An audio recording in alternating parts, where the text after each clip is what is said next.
que venimos a platicar, como tú bien lo dijiste, bueno, el tema de la audiencia inicial, que probablemente muchos conozcan, pero que realmente no conocen muchas circunstancias que realmente puedan trascender para llevar a cabo la audiencia inicial.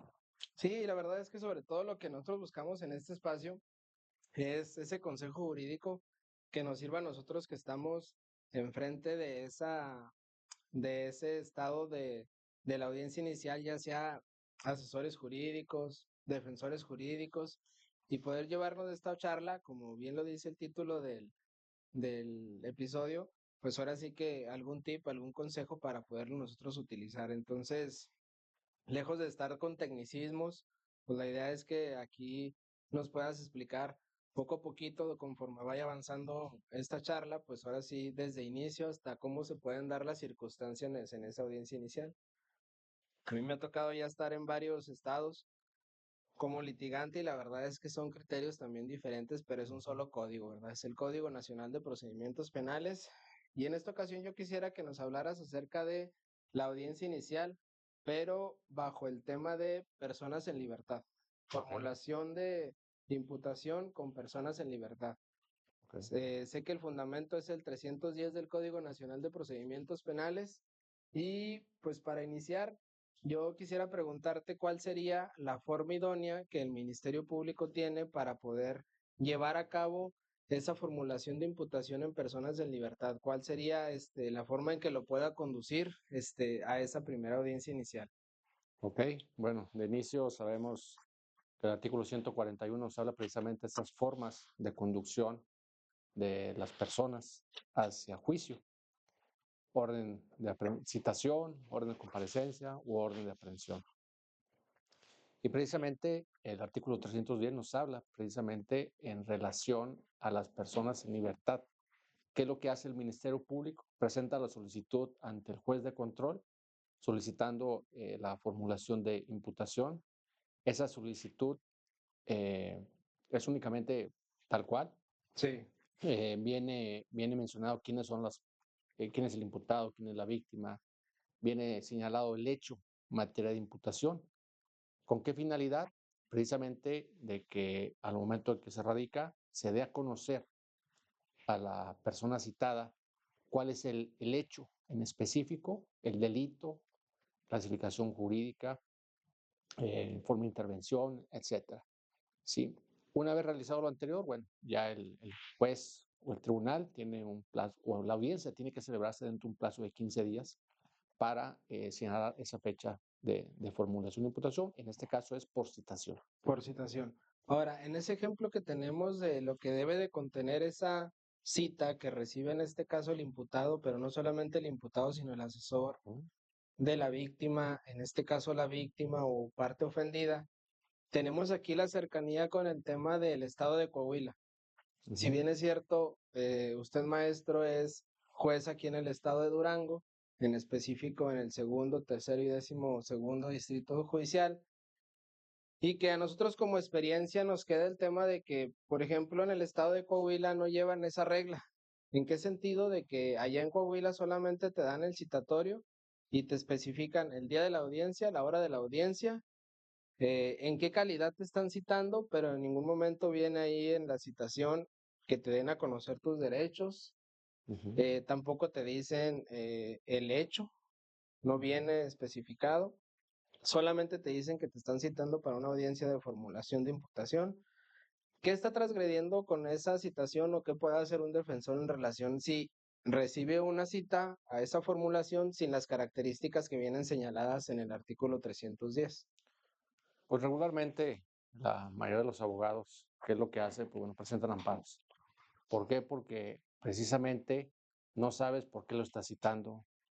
Sí sabes que es una audiencia de formulación de imputación, pero no le das a conocer ese hecho. O sea, prácticamente no sabes nada Sí, de por qué te están citando. Entonces, regularmente los abogados lo que hacen es presentar amparo como acto de molestia, ¿sí? Pero aquí lo que se estuvo haciendo precisamente fue eso, con la finalidad de garantizar derechos del imputado, inclusive hasta de la propia víctima.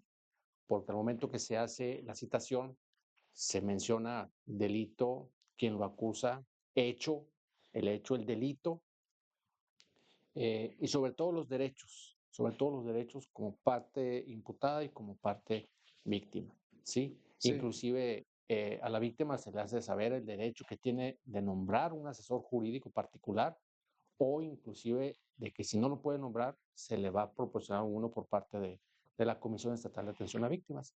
Igual al imputado de la misma manera, el derecho que tiene de nombrar un defensor y en caso de que no lo tenga, se le puede nombrar un defensor público. Eso desde el momento de que recibe el citatorio por Desde el parte momento, del juez del Estado. así es, desde Ese ese es momento. ya una regla general de ustedes. Sí, ya regla general, porque precisamente es, o sea, no vas a conocer la carpeta de investigación, total, no, pero ya por lo menos conoces el delito, conoces quién te acusa como víctima, ya conoces el hecho, ¿sí? Ya conoces el hecho. Entonces, parte de esa garantía ya se la estás brindando al citado. Que podríamos decir que atendiendo a la literalidad del artículo 311, el mismo Poder Judicial ya se adelanta un poquito a las características o el procedimiento que es cómo formularle la imputación a personas en libertad. ¿Es correcto? Sí, sí, sí, sí, sí, sí, un poquito. Eh, tratamos de que por lo menos sea lo básico, lo Sí. básico. Vuelvo a repetir, delito, quien te acusa y el hecho, únicamente. Con lectura, se transcriben lo que son todos los derechos constitucionales del 20, tanto a víctima como a imputado, para que de alguna forma ya tenga idea. Que la obligación también, volvemos a lo mismo, es del juez hacérselo saber en la audiencia, Muy bien. aunque ya tenga conocimiento de ellos. Ahora, también ahí dentro de el tema de la experiencia, usted como juzgador, maestro también, es lo que regularmente nos preguntamos de este lado es, a ver, pero si a nuestro despacho acude una persona y dice, oye, recibí este citatorio por parte del Poder Judicial y me están invitando a que me presente a la audiencia inicial para formular mi imputación. ¿Qué es lo que debe hacer el defensor? Porque ahorita planteabas todo el tema de, oye, pues presenta el amparo por si presenta esas irregularidades, o también otra solución sería, recibiendo el actuario notificador donde te señala la audiencia, ¿qué es lo que debe de hacer el imputado? ¿Qué es lo que sugieres? ¿Amparo o acudir a la audiencia? Acudir a la audiencia, Acudir a la audiencia. porque inclusive puede darse el caso de que pueda acudir inclusive hasta el Ministerio Público con su abogado para adelantar un poquito la entrega de la carpeta y ya vaya preparado la audiencia de formulación. No esperar hasta la audiencia para que le entreguen la carpeta y sea motivo de diferimiento de audiencia, porque regularmente pasa Sí. que los defensores señalan de que no están impuestos y que solicitan una nueva fecha. Que ese sería un consejo respecto de decir, bueno, en la práctica también, pues se puede ser una opción de que tú recibiste el citatorio, en la misma citación te invitan a que los antecedentes de la investigación desde ese momento Ujú, están a tu disposición en la agencia del Ministerio así es. Público y que inclusive te señalan en ocasiones el nombre del titular de esa unidad del Ministerio Público o de esa agencia del Ministerio Público, al final que el Ministerio Público es indivisible. Ujú, Pero te da la oportunidad desde ese momento de decir, a ver, pues entonces comparezco al Ministerio Público y solicito la carpeta de investigación. Y el consejo que ahorita aquí nos da el maestro es en relación a decir, acudí ante el Ministerio Público vamos a decir, del 1 de abril y mi audiencia era ahora el día 10 de abril, acudí el 4 de abril y no me dieron la carpeta de investigación. Entonces, yo como defensor puedo argumentar al día de la audiencia lo que usted señalaba que es, oye, pues ujú. eh, si bien es cierto es que mi cliente fue citado a audiencia inicial, también es cierto que el Ministerio Público no me entregó la carpeta de investigación y argumentando esta situación, pues es como se puede dar la solicitud de diferirla Ujú. como base el tema de la defensa técnica y adecuada. Completamente, completamente se trata de salvaguardar ese derecho del imputado, de esa defensa técnica y adecuada, y lógicamente que tenemos que ceder en el sentido de reprogramar la audiencia. Puede pasar la misma situación con la víctima, Sí, que comparece con un asesor jurídico privado ok. y el asesor privado manifiesta lo mismo.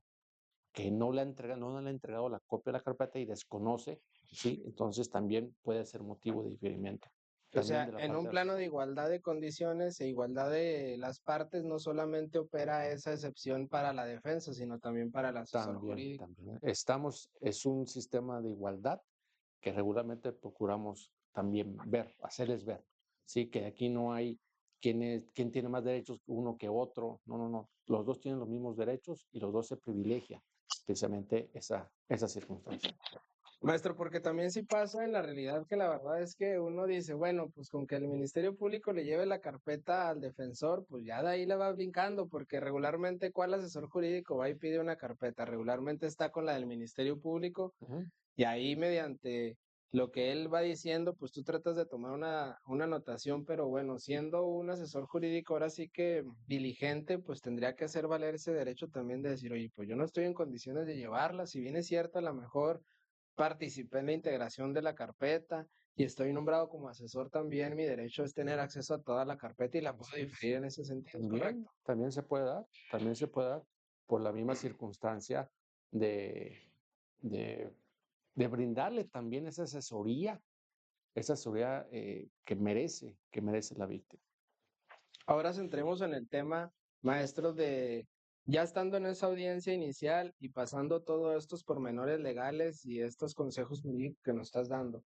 Entonces, el Ministerio Público y las partes están en condiciones de escuchar la formulación de la Ujú. imputación. ¿De qué se trata esa formulación de la imputación?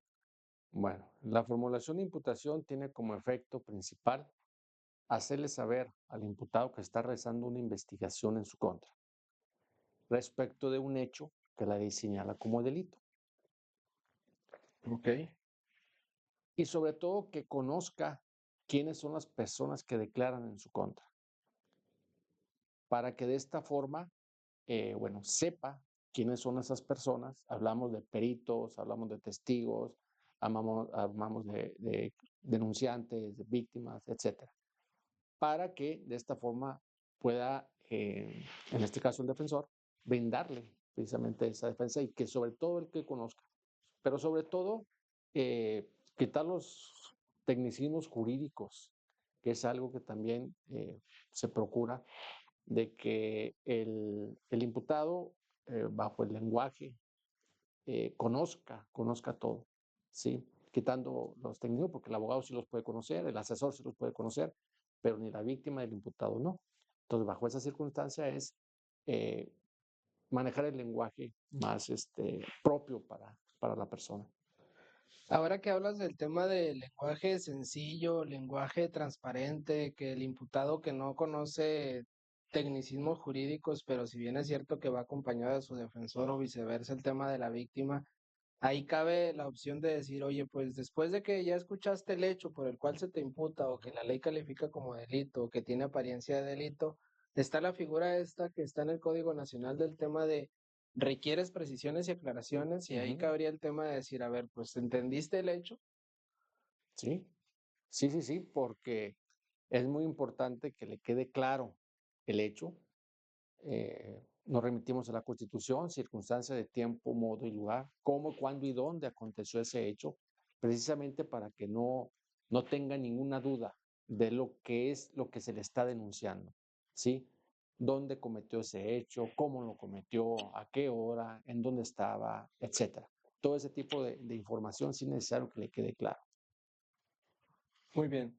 Ahora, el tema de que también a nosotros en esta charla es importante que ahorita que usted está aquí, nos especifiquen el tema de decir, oye, en esta etapa, después de que tú solicitas precisiones o aclaraciones, también le das la oportunidad como secuencia de esta audiencia inicial para que el imputado declare.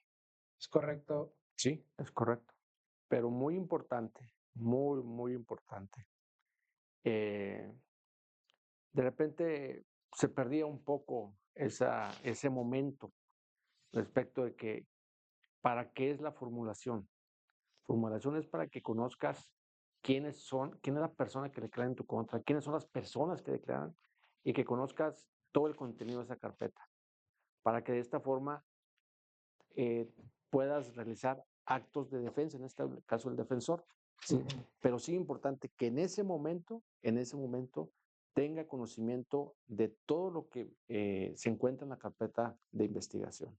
O sea, significa que el artículo 311 señala el procedimiento para formular la imputación, Ujú, pero si bien es cierto, digo, para las personas que nos están siguiendo aquí en el en vivo y los que pudieran tener ahí su código nacional a la mano, ujú, en el primer párrafo del artículo 311, en lo que se está refiriendo el maestro, es acerca de las personas que declaran en su contra. Pero ahí en este momento el artículo 311 nos señala que deben de darle a conocer al imputado el contenido de cada acto de investigación. ok. Entonces, aquí en esta charla, ¿de dónde se origina que ustedes como jueces obliguen al Ministerio Público a que dé a conocer no solamente el título, el rubro de esa carpeta de investigación?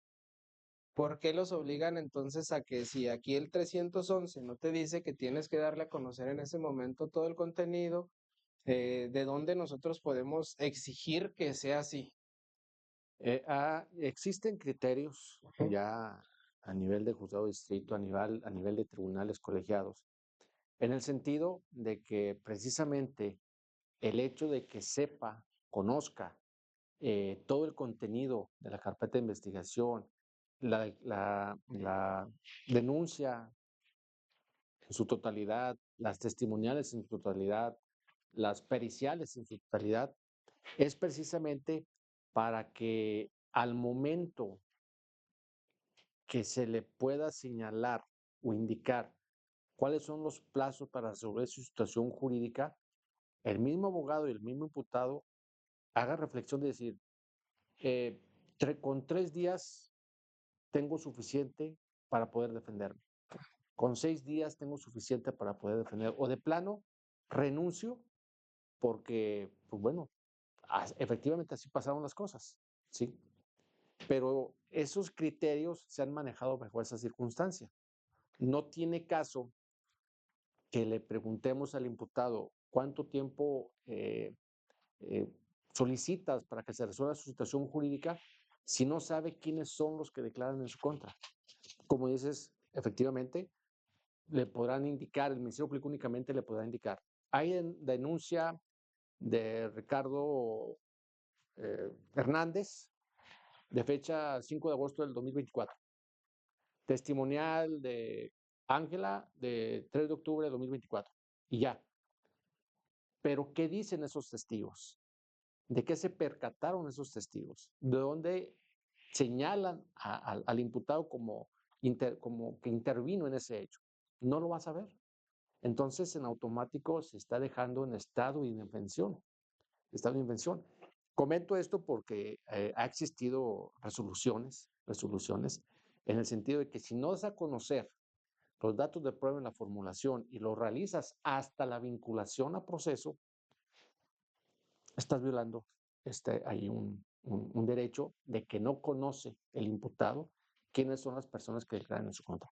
Efectivamente, como dices en el código, no puede decir textualmente, Sí.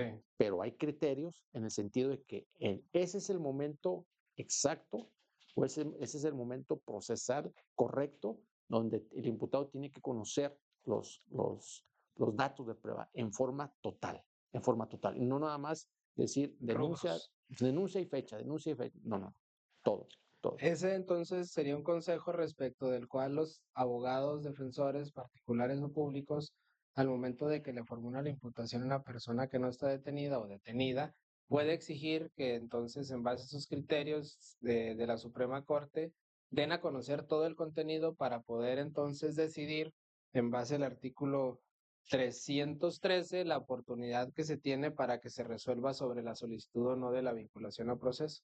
Así es.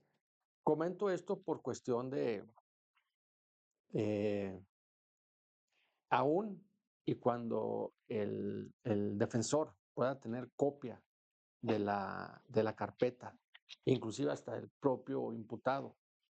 Pero no olvidemos precisamente que estamos en un sistema oral.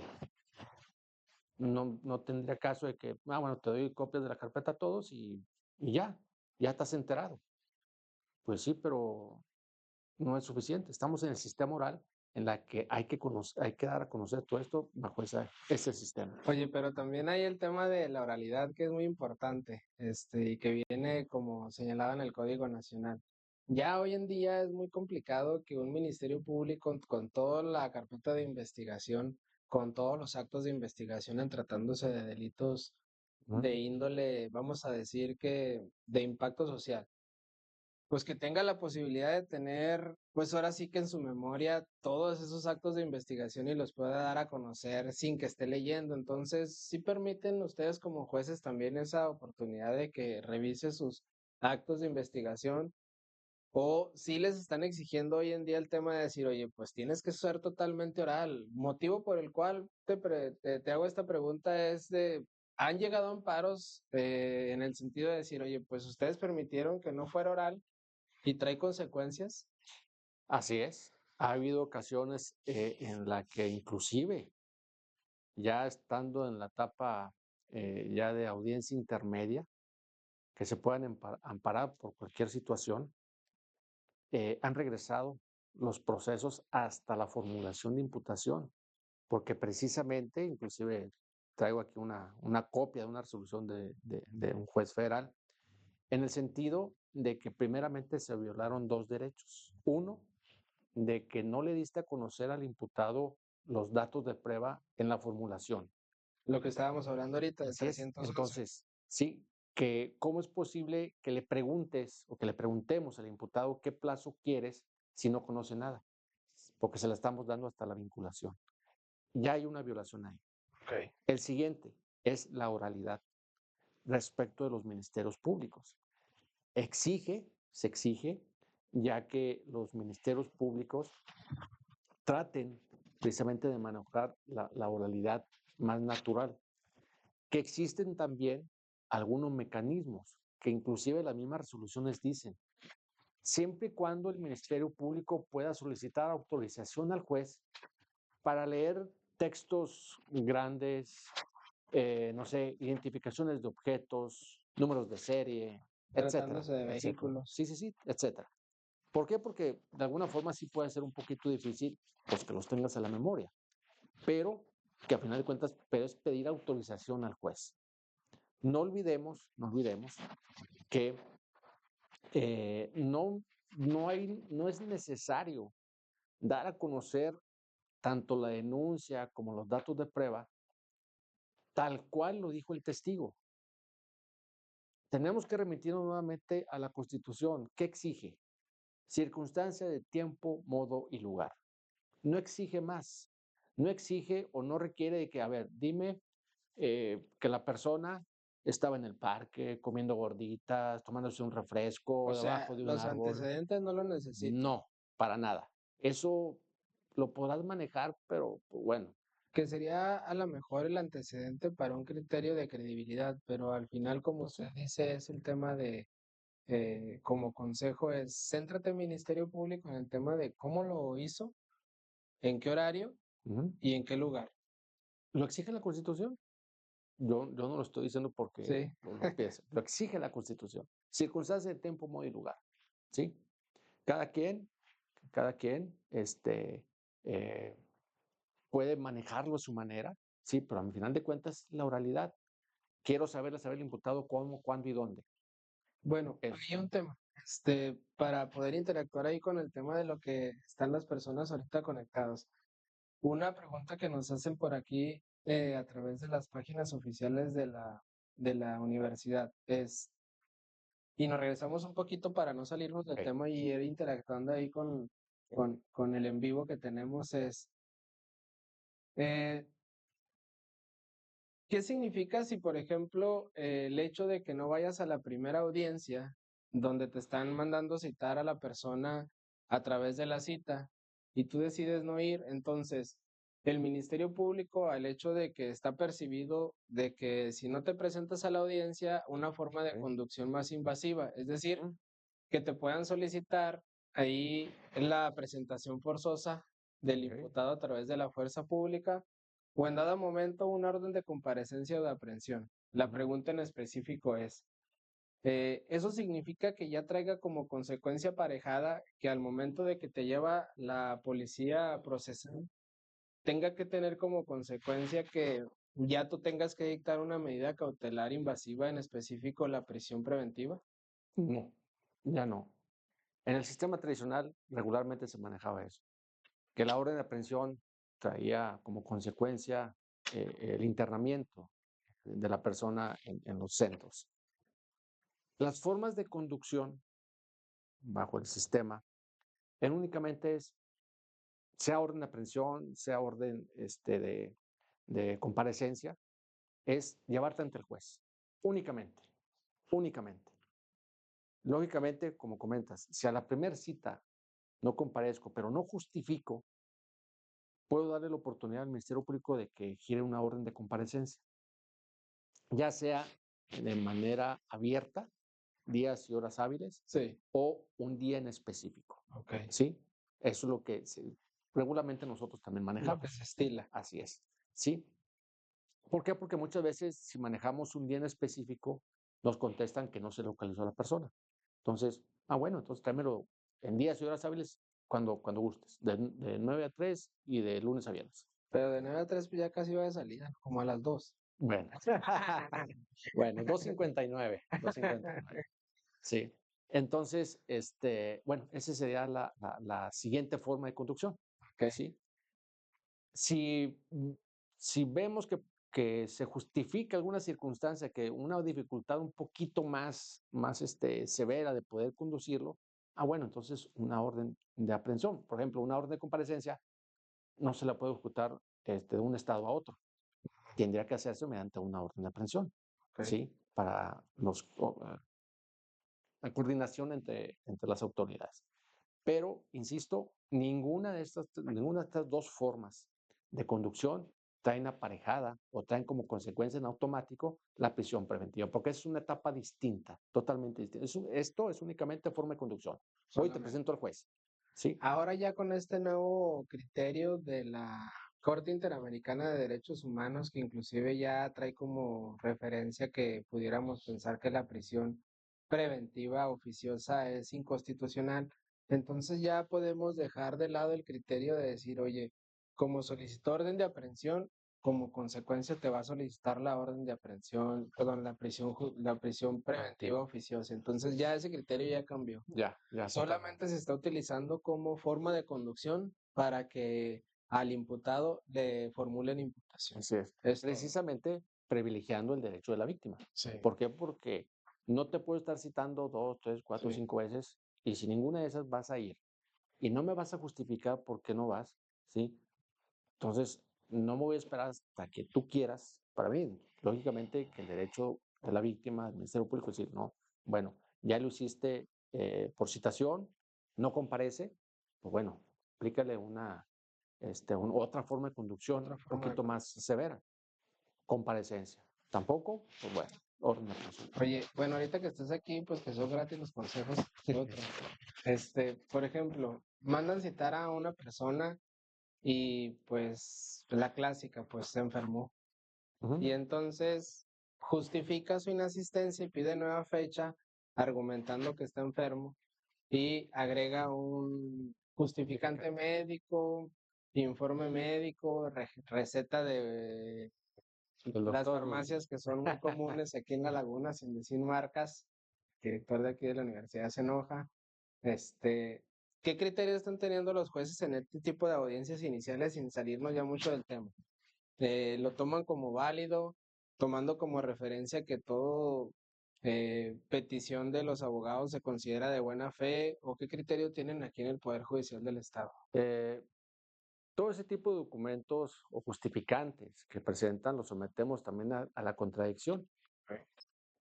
Nos los presenta el defensor, corremos traslado al Ministerio Público, al asesor, a la víctima, y ellos en forma alguna conocen ese documento y se les da oportunidad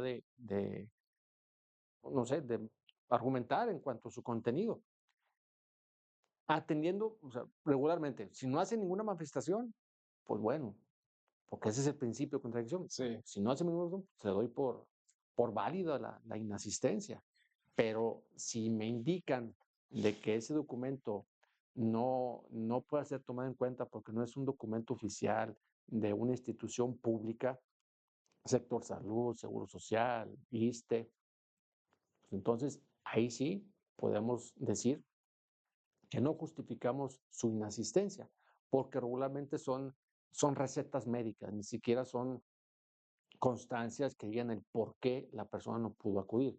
Regularmente son porque te doy 3 días de descanso, porque te doy mucho de reposo, porque te duele mucho el estómago, pero no dice nada el documento. Y dice, tómate una O pastilla, sea, tómate otra. regularmente lo que debemos entender es que cuando es gris el documento o que no especifica el motivo del diagnóstico o cuánto tiempo es lo que debe estar en reposo, es cuando, en base al principio de contradicción y pasarlo bajo la mesa del Ministerio Público, es cuando pudiera decirse, oye, pues sí entró en el principio de contradicción, no justifica porque no nos dice muchas cosas ese documento, dejando de lado si es público o privado. Ujú. Y ahí es cuando puedes tomar una consideración Así diferente. es. Sí, sí, sí, porque precisamente la intención es todo lo que se presenta se somete a esa contradicción. Muy bien. Entonces, ahí ya contestando hay algunas preguntas del público respecto de lo que están aquí señalando. Continuamos ahí con lo que retomamos en el tema de los criterios que tenemos de la Corte respecto Ujú. de por qué tenemos que tener todo el contenido de esos actos de investigación y cuál es el fundamento o cómo lo podemos nosotros llevar a cabo respecto de proponerlo, de que así no lo hagan del conocimiento para que el imputado en este caso elija el plazo en el que pues va a ser vinculado a proceso, ¿no? El tema de la vinculación a proceso, licenciado Julio. ¿Cuáles son los tiempos que tiene para elegir el imputado? Y si está a consideración nada más del imputado o de las demás partes, ese plazo. Es únicamente del imputado, lo que son las 72 horas o 144 horas, según sea el caso. Esto lo señala la Constitución, pero también nos lo señala el propio Código Nacional.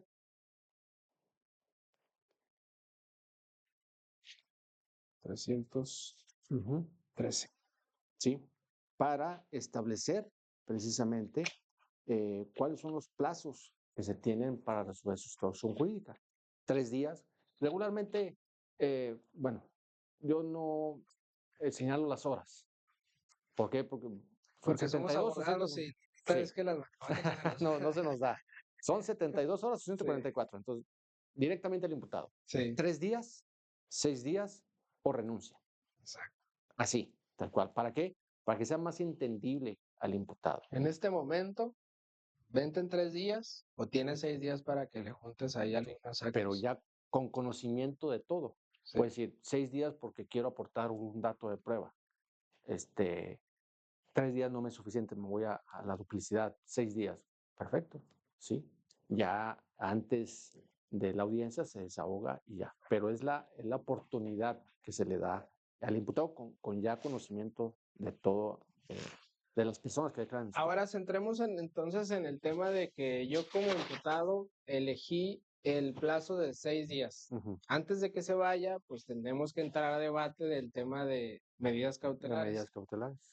Pero previo a entrar a esa etapa de medida cautelar para dejarlo al final de la charla, pues ahí me van diciendo aquí en producción si estamos en tiempo.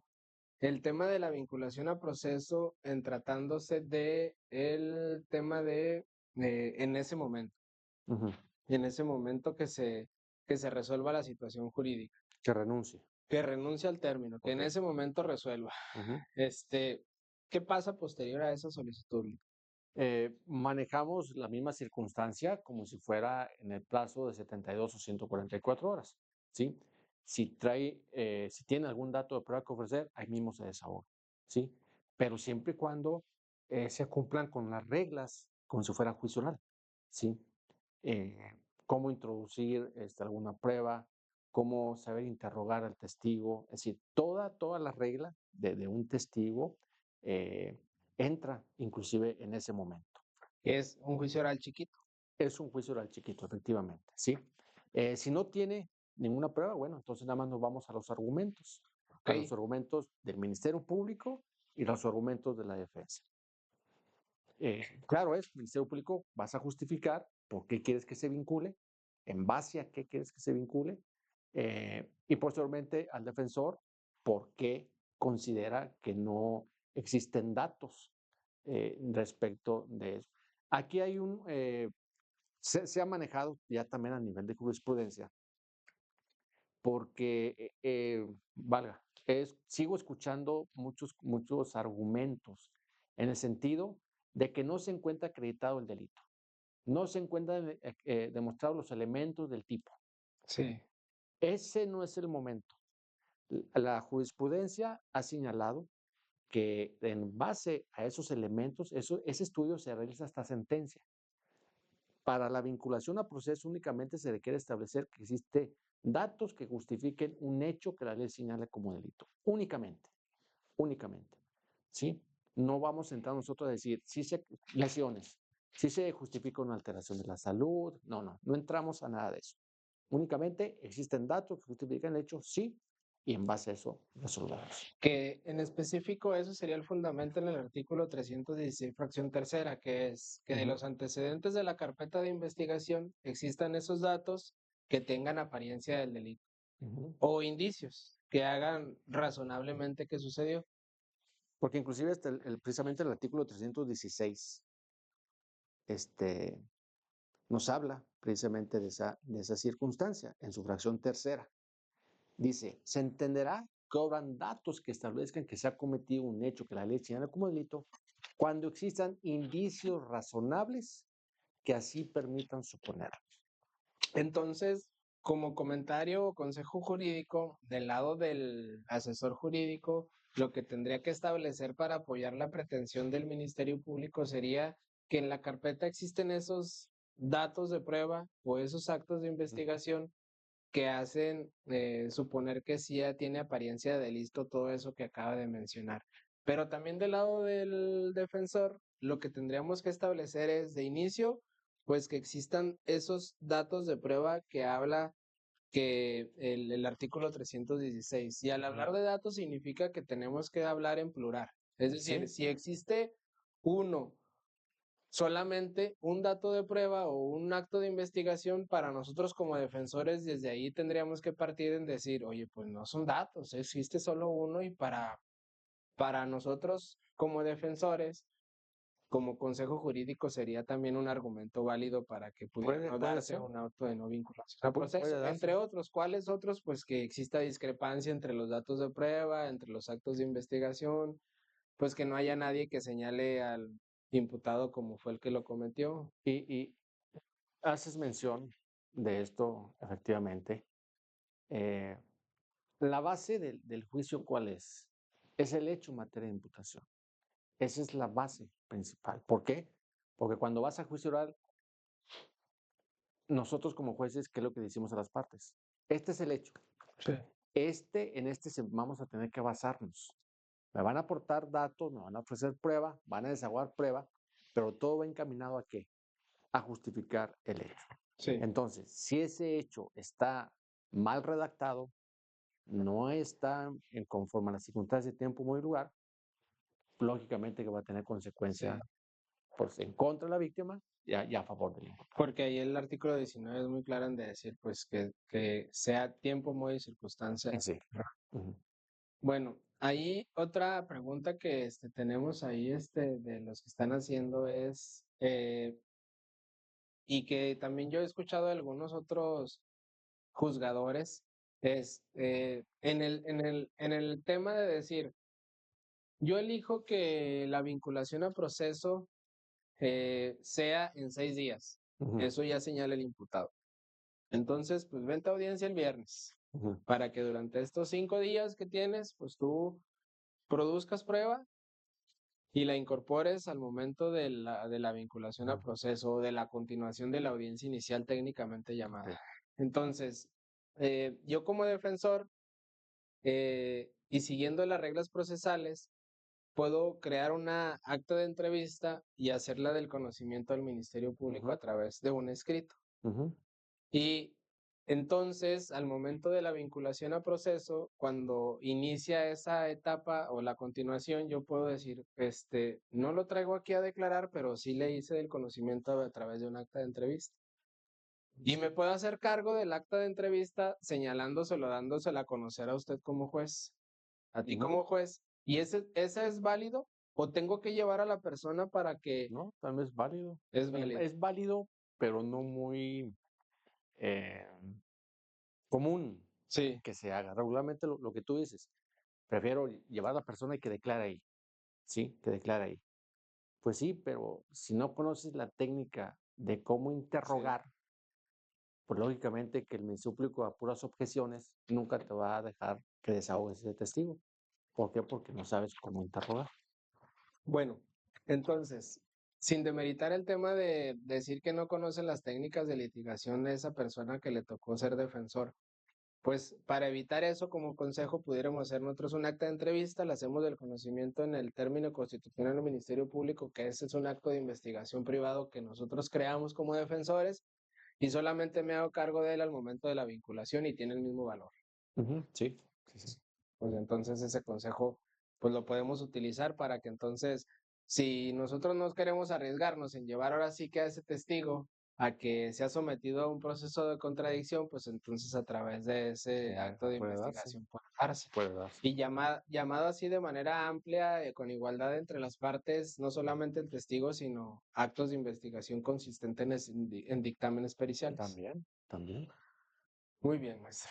Entonces, ya dando respuesta al tema de algunos de los comentarios que nos están llegando, eh, pasaríamos al tema ahora de las medidas cautelares. Eh, Previo a eso hay un espacio muy claro que debemos de aquí acotar porque es parte del tema de la audiencia inicial, el tema de tratándose de que se resolvió la vinculación a proceso, Ok. porque eligió en ese momento. La Ujú, etapa que sigue, como conocedores del derecho, es plazo para el cierre de investigación. ok.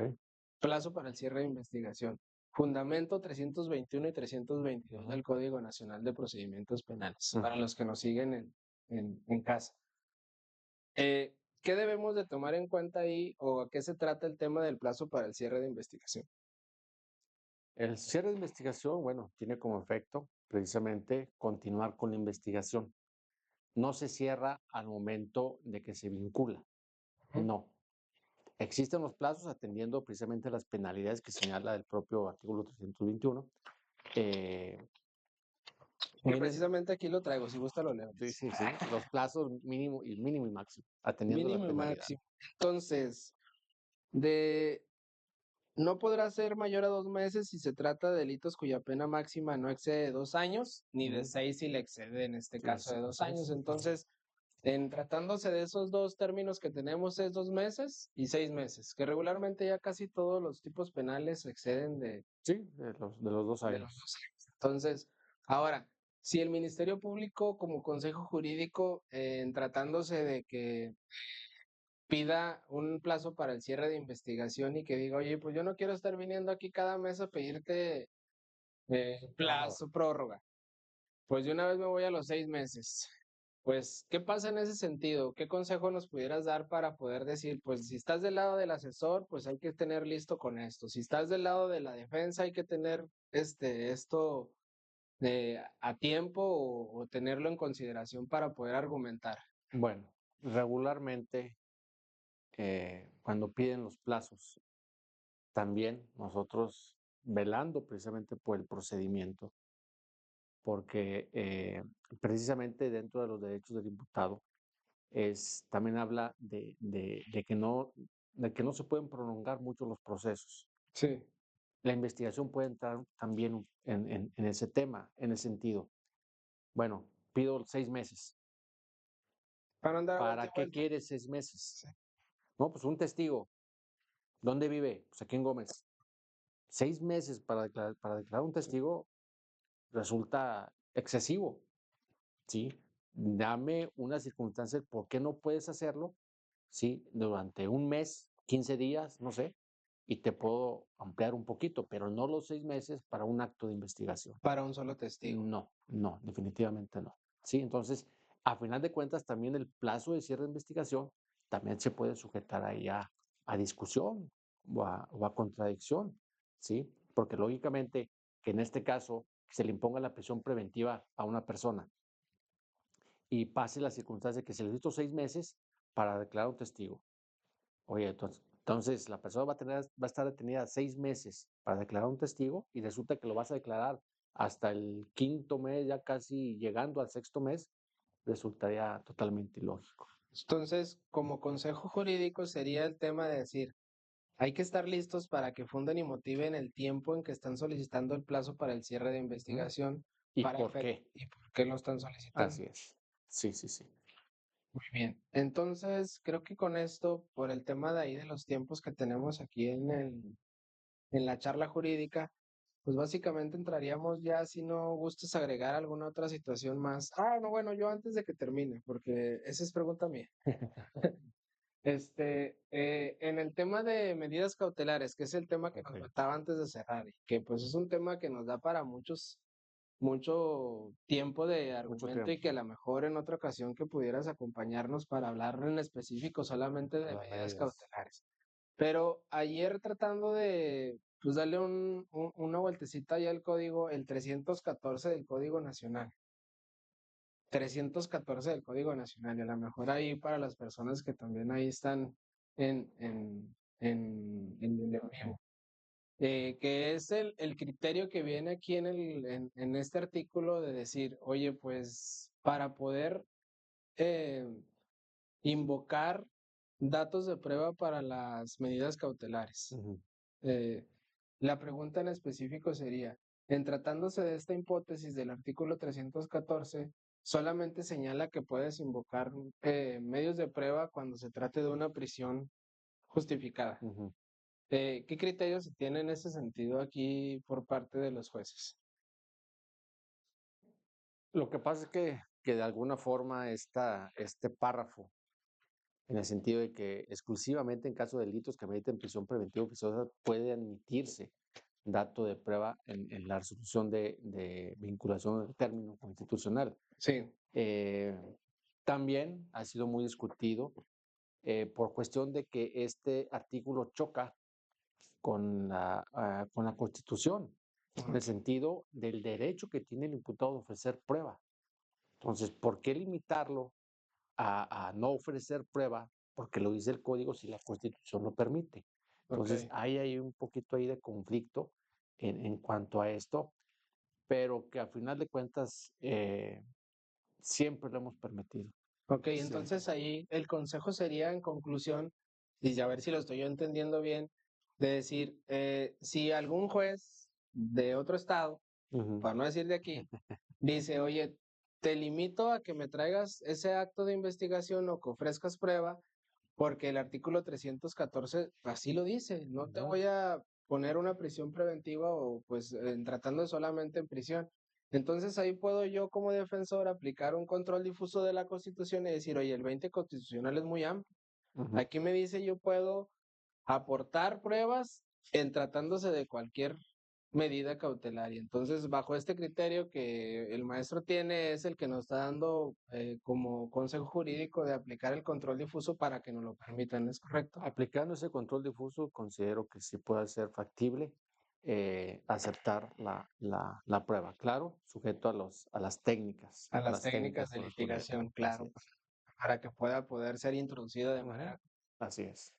toda. Entonces, pues ya vamos sobre el tiempo y la verdad es que considero, salvo lo que usted diga, maestro, que fue muy amena esta charla, fue muy Ujú. rápida, no nos queda más que agradecerte el espacio que le das aquí al Centro Universitario Trilingüe Laguna y sobre todo que, pues a través de esta charla que no fue así muy centrada en temas de tecnicismo, sino de consejos, pues nos haya permitido tener acceso a tu experiencia, aprender de esta experiencia de manera directa en el ámbito judicial y pues agradecerte a nombre de CUT Laguna, de las personas que nos conectamos aquí en el en vivo, que hayas venido a participar con nosotros.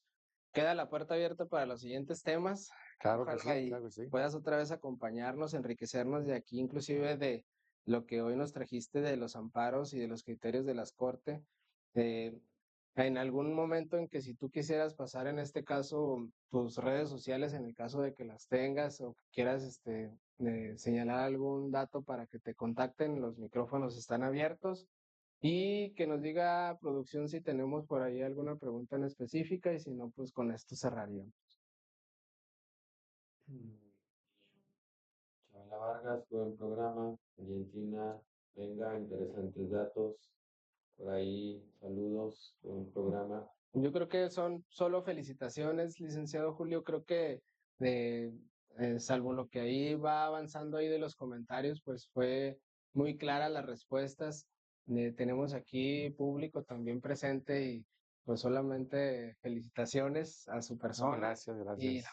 contentos que hayas venido, como te reiteraba ahorita hace un ratito al programa y que nos des ahora sí que pues esta plática y sobre todo que con esto inauguramos esta charla jurídica Ok, 2025. quiero aprovechar porque ha habido ocasiones en las que estoy en audiencia y veo alumnos todavía. Sí, El consejo que les doy es vayan, escuchen, pero sobre todo apunten sus dudas.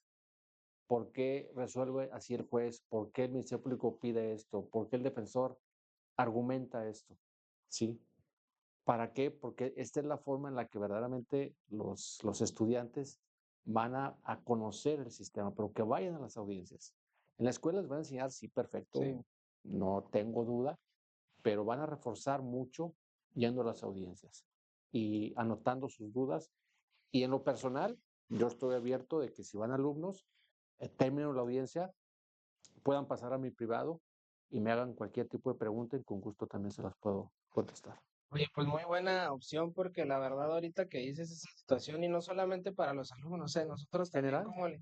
litigantes, sujetos procesales, los que andamos casi a diario, sí es bueno estar entrando a las audiencias porque como dicen, en la experiencia es donde uno puede aprender un poquito más de los criterios que toman los jueces y la apertura que tienes de puerta abierta en tu oficina para los alumnos respecto de alguna duda también hacerles del conocimiento que pues a lo mejor sí el Poder Judicial del Estado de Durango está abierto, en específico aquí con el juez segundo, que es el licenciado Julio Alejandro Silva Jiménez, pero pues que también tendrían sus excepciones en tratándose de delitos sexuales o en delitos en las que alguna audiencia tenga que ser privada y entonces pues muchas gracias licenciado y pues Muchas gracias. Muchas eh, gracias por la invitación. estamos a la orden. Amigos, hasta luego.